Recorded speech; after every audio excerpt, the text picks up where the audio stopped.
ಜನ ಬಂದಿರೋದೇ ಇವತ್ತು ಈ ರಾಜ್ಯನ ರಾಜ್ಯಪಾಲ ನೋಡೋದಕ್ಕೆ.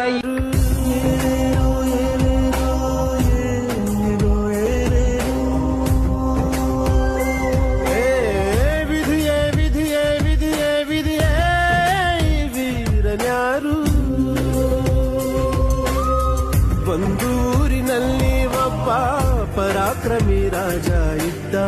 ರತಿಯಂಥ ರಾಣಿಯೊಡನೆ ರಾಜ್ಯಭಾರ ಮಾಡುತ್ತಿದ್ದ. ತಾನು ತನ್ನ ಪ್ರಾಣನೇ ಪಣವಾಗಿರಿಸಿ ಕಾಪಾಡೋ ಶಾಂತಿ